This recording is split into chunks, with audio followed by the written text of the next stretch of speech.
Hello and welcome to another episode of the Avoid the Tyre Wall podcast. Today we are joined by a very special guest, Jordan King. Jordan, do you want to tell us a bit about yourself? Yeah, well, I've been racing now, since I was about 12 years old. So best part of 15 years, if my maths is correct in my head.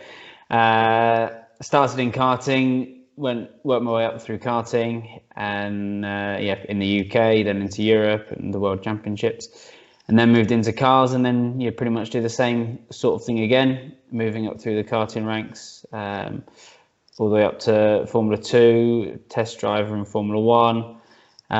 Gone over to America, racing IndyCar, and most recently racing the World Endurance Championship. That's very cool. When you were younger, did you want to be a racing driver? No, when I first kind of got into sport at a younger age, I was like everyone else, I suppose, normal child, if there is such thing, playing rugby, football and cricket, and loved it. Always wanted to be a professional sportsman of some kind. I remember always kind of looking up to sports people and wanting to do that as a career. And it wasn't until much later on down the road, as I say, 12, when I started karting. But I was still missing races to play my other sport because I was playing at quite a high level in rugby and football. So I didn't jump into the motorsport until much later on, probably until about 15. Actually, I made the transition to deciding motorsport was what I wanted to do, and then from there on, I decided that was my path, and gave it everything I could to turn it into a career. Did you ever think you could have done, I don't know, like not better but more in rugby or like cricket or anything? That's a hard question to answer because it's not happened. I would like to think if I thrown myself in the same way as I threw myself into motorsport, into another sport, that I would have done as well, if not better. It's hard to say because obviously I didn't do it, but I'd like to think I would have reached the top level of whatever sport I respectably threw myself into. What is the best moment of your career so far? I've asked this question quite a lot, and there's not one thing that completely stands out. I think there's certain points along the journey that have been highlights. Obviously, most notably, if I was to name a couple, would be my first ever race win. That was way back when I was 12 years old in karts. That's the first kind of step into winning and motorsport. So that's probably the first one that's a notable memory, winning my first ever race. The next one would be winning the British Championship. That was a big a big step for me as a goal. Growing up, looking at that, to finally kind of get there and do it and achieve it was something else that was really good. The next one would be then winning at Silverstone, the British Grand Prix in Formula 2. So that was a fantastic weekend. I had best part of 45 family members and sponsors and partners, and a lot of those people there had been with me on the journey for the last 10 years and helped me and supported me. So to kind of get to that end journey there, where we were all at Silverstone, a British Grand Prix, and to win the race was quite a nice feeling. And to be able to not only reward myself, but reward the people that have, given their time and energy behind me. And then driving a Formula 1 car on a free practice, on a Friday free practice. So I did 2 of those, and that was kind of a real kind of almost mama made it moment. So that they're probably the stepping stones along the way that I would highlight and say they're my favourite. What was it, 4 or 5 moments that are something I like to remember fondly. This is a really, really random question. How much time per week or a day would you say you spend working out? Well, today it was only about an hour, maybe not even 45 minutes. Lately, been a little bit less, because in lockdown there wasn't as much driving going on, so I changed my kind of fitness routine just to get outside more, and I was out on the bike more. So actually thinking about it, hours have maybe gone up because I've gone outside and been out on the bike. You know, I could go out on the bike for 3 or 4 hours. Or most recently, I'm actually training a little bit for a Hadrian's Wall. I'm running Hadrian's Wall in a couple of months' time. So, you know, my distances have gone up. So maybe actually now I'm training a bit more during the week, but you know, it's probably close to a good 10 hours a week minimum, but not as much gym-based stuff at the moment. But that's purely just because I've changed what I'm doing. How did you first get into motorsports? So down the road, well, from where I lived as a child, there's an indoor karting place called Mr. Karting. So we went along to that for my 11th birthday party, and yeah, really enjoyed myself. And it was that kind of age where everyone at school all had a karting birthday party as well. So you know, that year I probably went half a dozen times with friends and that sort of thing, and got into it. And it wasn't until the owner of Mr. Karting said, you know, you've been here now a dozen times or whatever. Well, more to my dad, you know, saying, oh, your son's enjoying it. He knows roughly what's going on here, can drive around without crashing type thing. If you want to do anything more, kind of this is the next step. So Dad looked into what the kind of next steps were, which I would then say is proper karting, you know, outdoors on a big circuit.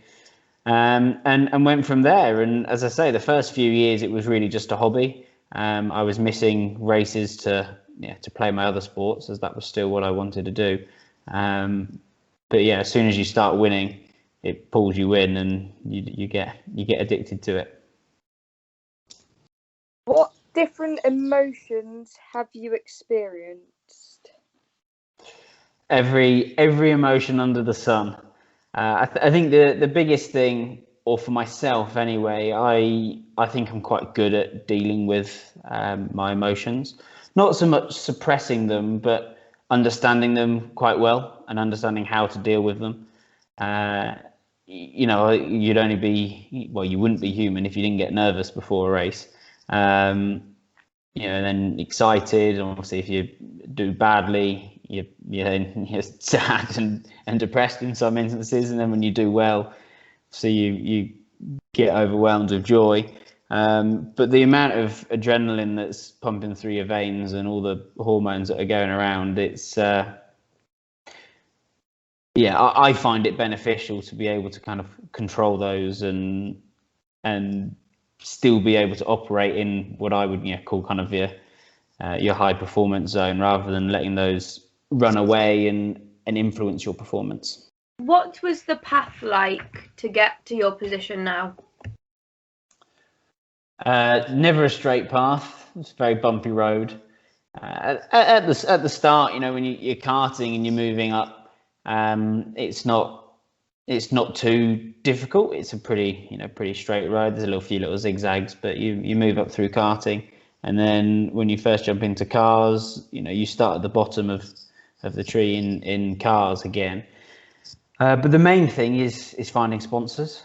It was, you know, I when I left school, Dad said, you know, you've got a couple of years now to kind of turn this into a career, and otherwise you've got to go to university. So, you know, it became a full-time job from 18 years old to go out there and find sponsors to be able to pay for the racing and achieve what I wanted to achieve. So without doing that, you don't progress. And each step, you know, now it's simplified a little bit by the FIA in the numbers, but, you know, it's Formula 4, Formula 3, Formula 2, Formula 1. It's much more of a simple from the outside world, but there's still so much that goes into it behind the scenes to make it work and progress. and making those decisions of when you move, what teams to go to.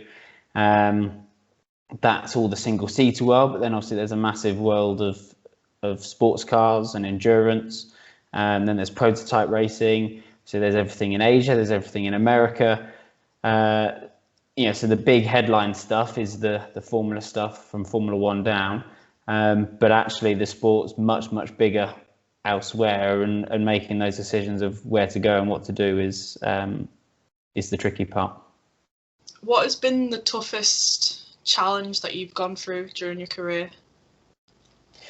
I'd say the last couple of years have been pretty tough. Well, one with COVID, but two, making that transition from the Formula One ladder of, going from Formula 3, Formula 2, then into Formula 1.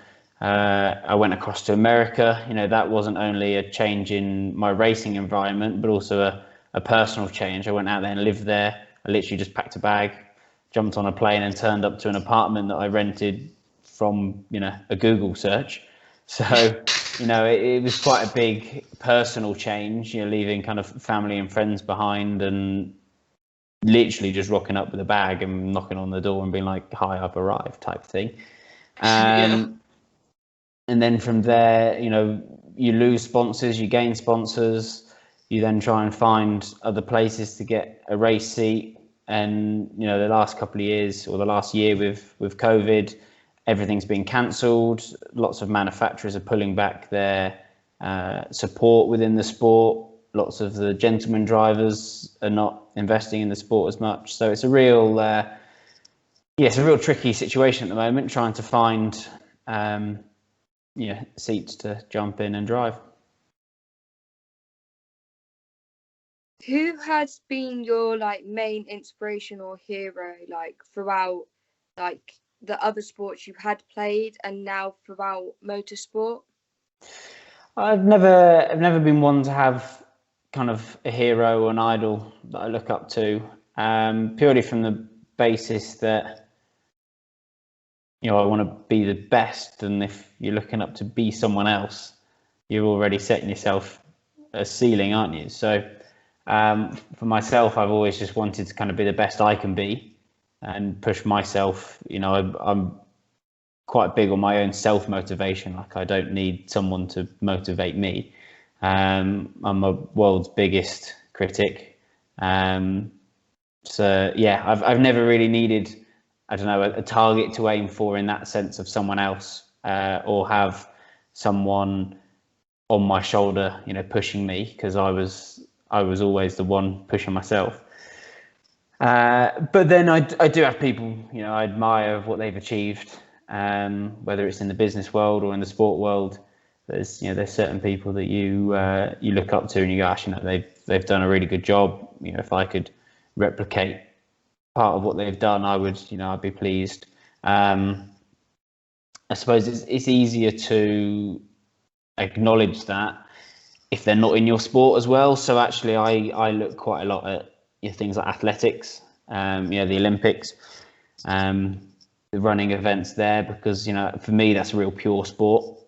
If we take the drugs out of it, it's a very pure sport of just 100 meters, for example. It's who can run the quickest over 100 meters or whatever distance, 800 meters, 1500, 10,000. It's a very purist, simplest sport, and achieving greatness in that can't be achieved by anything else other than dedication and hard work. So those sorts of sports I find kind of easier to relate to and look up to. And I think everybody in their everyday life can also tangibly touch that. Everyone can go out for a run. Everyone can ride a bike if they need to. So you can all feel that, where not everyone can jump in a race car and not everyone can go and hit a golf ball like Tiger Woods, but we can all at least run, maybe not as fast as Usain Bolt, but we can all experience what it's like to do it. If you could race any racetrack in the world, like current or not used anymore, what would you choose? I don't know. I've raced most of them. I really don't know. I suppose to flip the question on, normally people ask, what's my favourite racetrack? And my answer is I don't have one. Wherever I last win is normally my answer. I don't have a favourite one. They all pose their own different challenges and their own, uniqueness, and that's part of the joy of it. Every weekend's always a different challenge. I think I wouldn't enjoy the sport quite as much if we always raced on the same circuit every weekend and become very sterile. But every weekend it's a different track, the weather's different, and every time you turn up at the track, the following year it's different again because the wind's changed direction or something simple like that. So it's always a real challenge. Sometimes it's does your head in because you don't know what's going on because it changes so much. But yeah, for me, it's not so much picking and choosing one track that's my favourite. Where I last won a race is probably my favourite track, but purely from happy memories. What is the most difficult thing about endurance racing? To go back to the emotions question, it's dealing with that aspect, because you jump in the car, you do an hour and a half, 2 hours in the car, you're driving really intensely, you get out of the car, mentally you're tired, physically you're tired, you've had a massive increase, kind of in adrenaline and all the chemicals going through your body, and then obviously you drop down, but then in 3 hours time you've got to jump back in the car again and get all that energy back into yourself.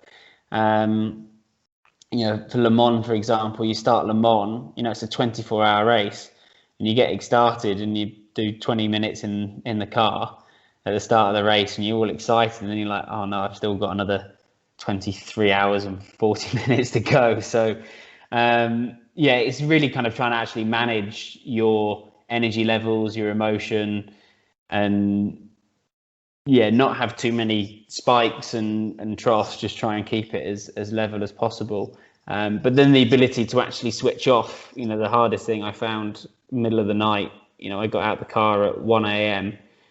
and went to the caravan out the back to try and get half an hour sleep or an hour sleep, but you can't switch off, and the noise and everything, so you just kind of lie there with your eyes closed, and then the engineer comes and knocks on your door and says, you're in the car in half an hour. So you jump in a cold shower to try and G yourself up and wake yourself up to then get back in the car again. So that's probably the hardest part of endurance racing, is just the roller coaster of energy levels and emotions, and making sure that every time you jump in the car, you're at 100%.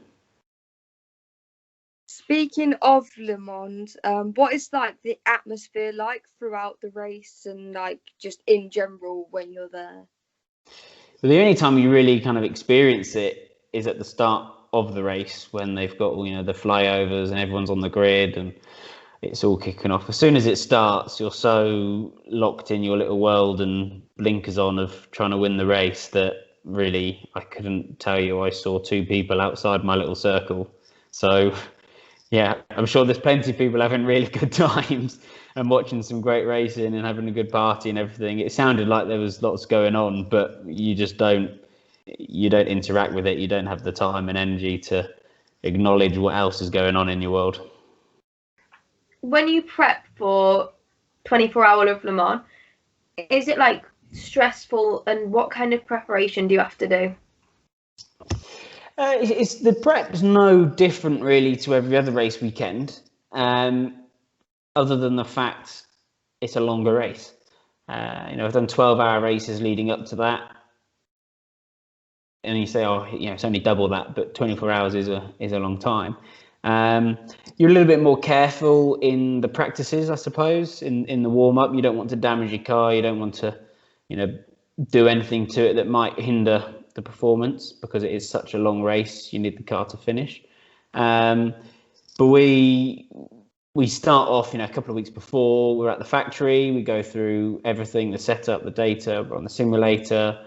We run through everything, your pit stop strategies, kind of just tick every box so you don't have to think when you get there. You know what you're doing in every different scenario, and you try and cover every base possible. That being said, there's always a curveball in there that you don't see coming, but it's being able to react to that. So you plan for all of that, you do everything you can. Then we end up going out to the track about 2 weeks before. So we're there for a good 2 weeks. There's a test beforehand, and then there's a build up all the way through. Because you're there for a long time, the team had a trainer, and I actually took my bike, and kind of on the days off or when we had a bit of time, I went out with a trainer on the bike and disappeared for a bit. That's probably a bit different to other weekends because you don't have the time to do it. But it's actually quite nice to just get away, switch off, and just go out. Obviously keep your fitness up as well, but actually get away from a racetrack and do something a bit different. But everything else is kind of as you do anyway. You just plan for a longer race. There's more pit stops, there's more fuel being burnt, there's more tyres being used, and more driver changes. So it's just everything times it by a few more. Before you said that like it's hard to go from like doing 2 hours in a car and then having like 2 hours off. Would you just prefer to do like it all in one sitting, or like as much as you can in one sitting and then like go off and have you? I suppose yes and no. IndyCar, they were 2 hour races, but they were really intense, and you finish the race and it's like if they asked you to do it again in a couple of hours time, you'd just be like, no, I can't do it again.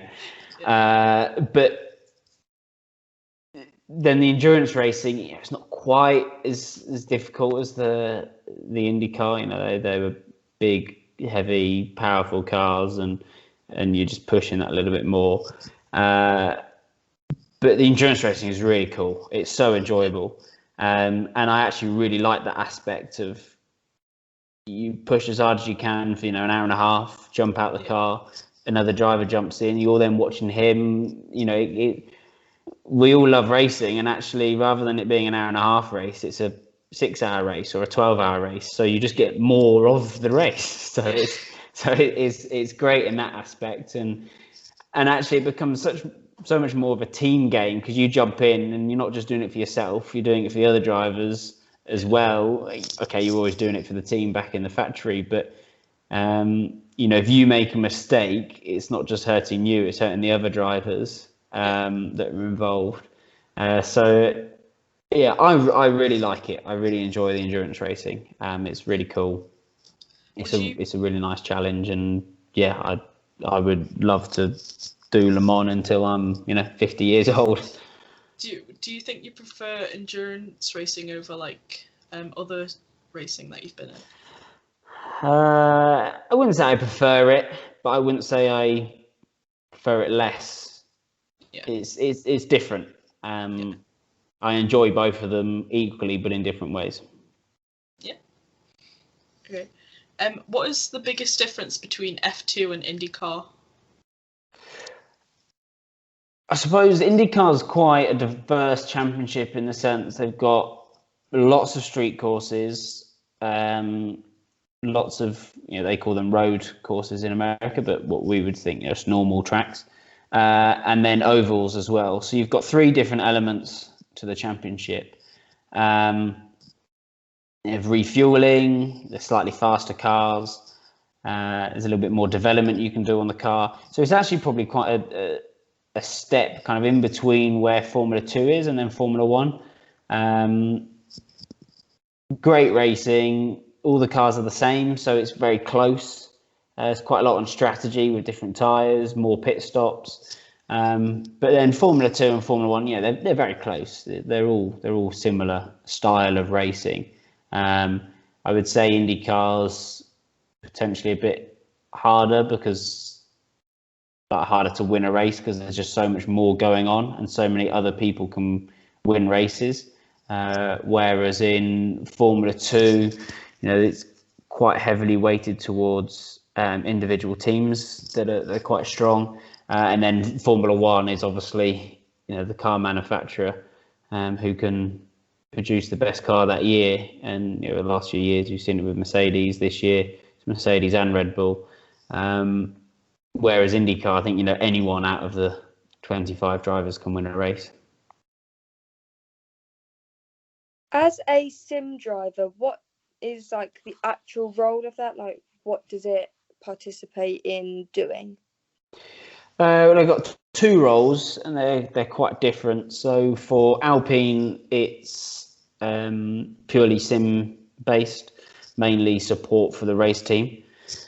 So I'm not the only one that does it, but I do the race support over a race weekend. I'm not doing this weekend. I think Christian Lundgaard is doing this weekend, if off the top of my head. Hence why I'm here. But yeah, they'll be on the sim tonight, sending lots of data back to the racetrack, and the racetrack sending it back to those guys and running through it all until the early hours of the morning. And then if it's more just like a normal day midweek, it's whatever development is on the cards, whether it's from the aero guys, from the car dynamics, from the tyre guys, from the race team. It really depends what's going on. Some of it for the future cars, some of it for the current car. It all depends kind of what's on the cards at that time. And then for Mahindra, I have a development role with them, and quite a lot of similar stuff, a lot of development, but much more based around the the electric drivetrain side of things and the software and all the new tech. Formula One's a lot of old technology, so they're not pushing so much that, where I think with Formula E there's so much more potential in the future with it. They're pushing the technology so much more, so it's a slightly different skew on the development, but just as enjoyable. But when you drive a Formula E car, can you hear the sort of whirry noise that the engine makes? Yeah. Same as if you were on a electric scooter, or if any of had a electric remote control car and you hear a little bit, it's like that, just louder because it's a bit more powerful. When they do the TT over here, they've introduced a TTE race, and it literally just sounds like hairdryers going past. But yeah, if you could put in words, what does it feel like to drive an F1 car? Put it into words. Well, I think there's two aspects of it. First of all, there was an emotional attachment to it because it was 15 years of hard work to get myself there. So I suppose a real relief from that to get there and to be driving one, and massive smile on your face, and you achieve something that's quite special. And then secondly, from a performance standpoint, it's unrivaled with anything, especially the current Formula One cars today. They're just so fast. You can't even comprehend how quick they are. If you did a lap in something like a Ferrari or Aston Martin round a racetrack, just a road car, which you think is stupidly quick on the road, a Formula One car would lap it about 5 times in the one lap it's done. They're just in a different, different league. Yeah. What was the first emotion you felt when you won the F3 2013 World Championship?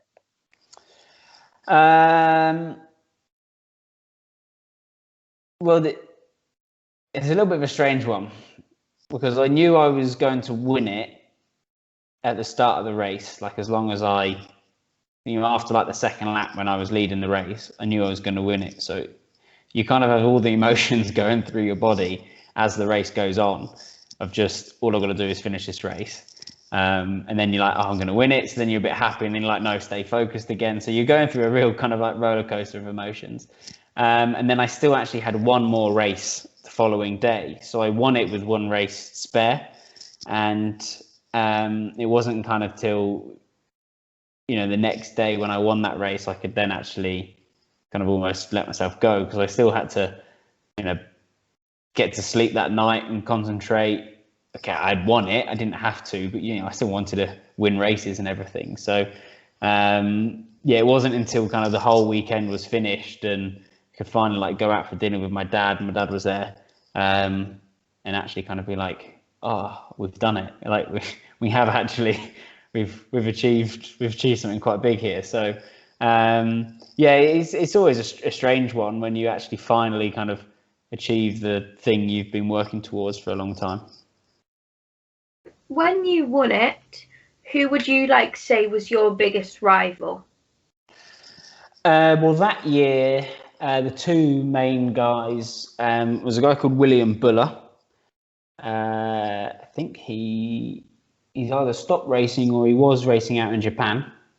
He finished second in the championship, and the guy that finished third in the championship was Antonio Giovinazzi. He got himself in the right place at the right time where I didn't. I think is the long and short of it.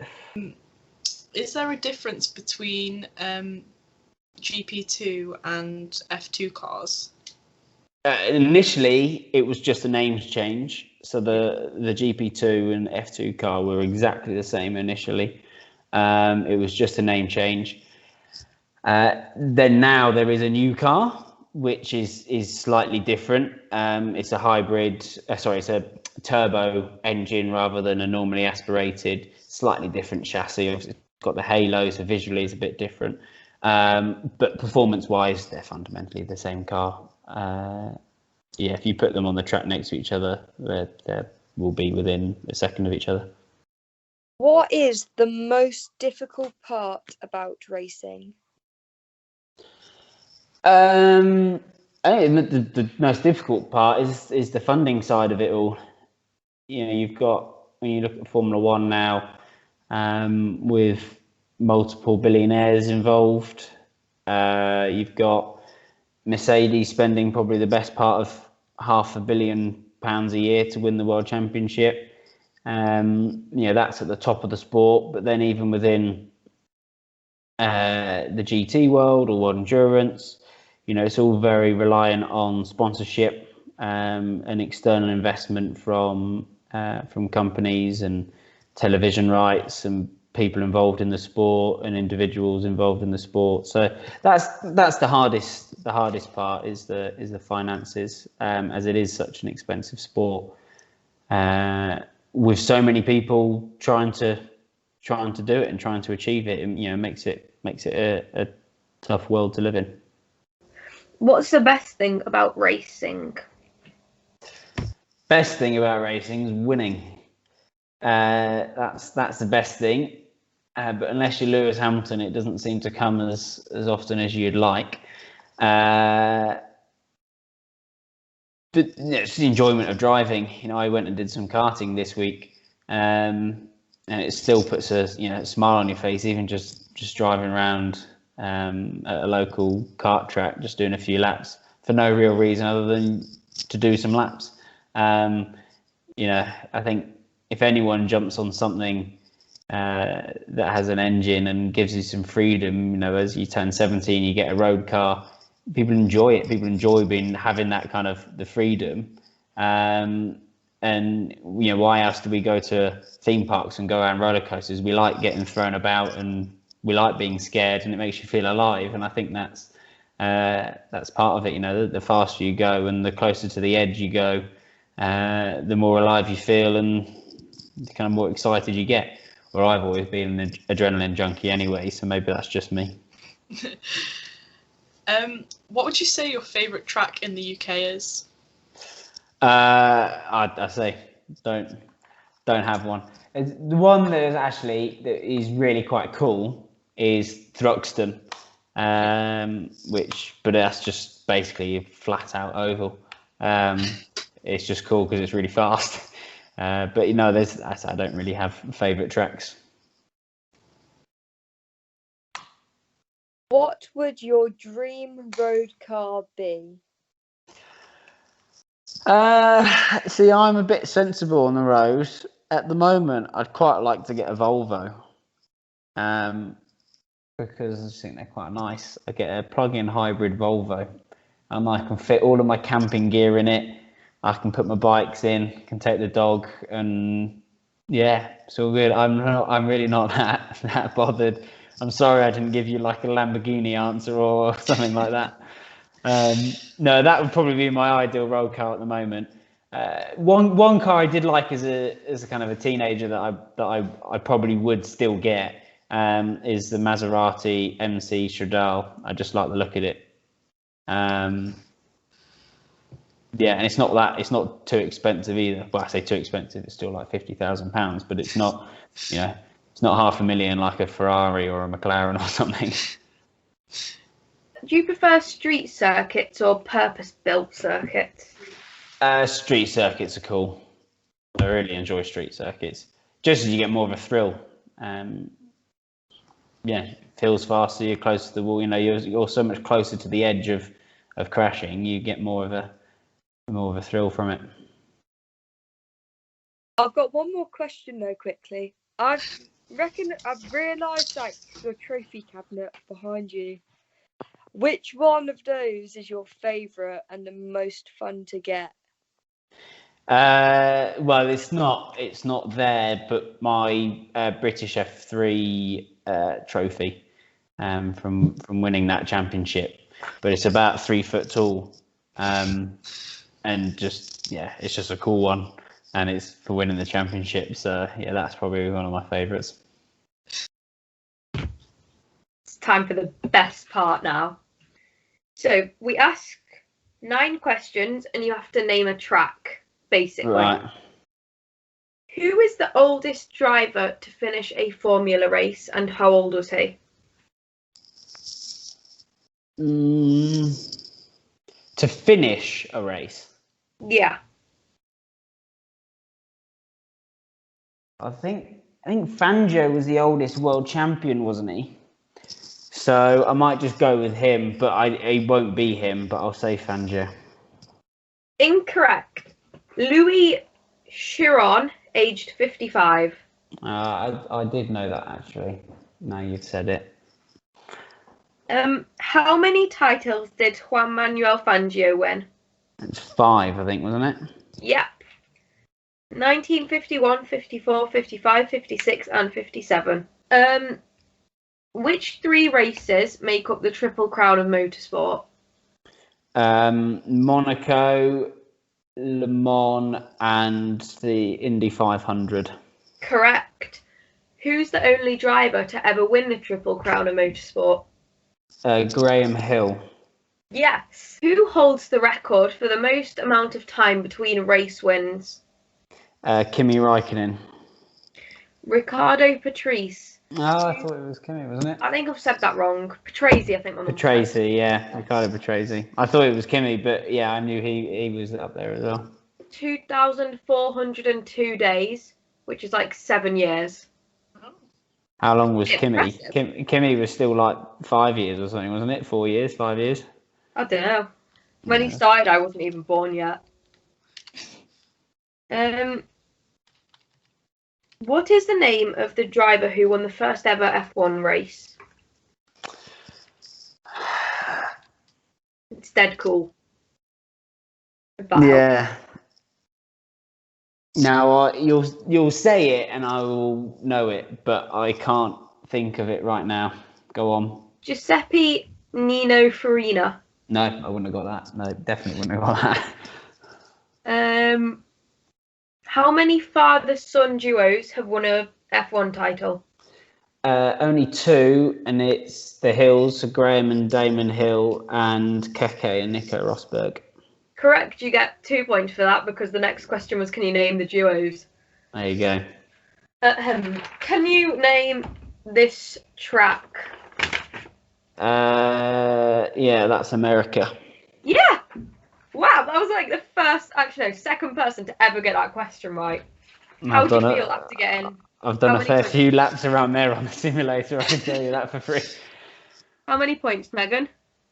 You have topped our timing sheet, our point sheet with 6 points out of 10. I definitely got more than that. I think you've diddled the results there. How do you feel after topping the leaderboard? I think you've diddled me. I definitely got more than 6 points there. Blame Megan. It's 100% Megan's fault. I mean, you're still in the lead, so. Fuck. Which ones? I only got 2 wrong, didn't I thought? We would like to thank Jordan for joining us today for our newest episode of Avoid the Tyre Wall podcast. And that concludes another week, and we will be back next week. Thank you for watching.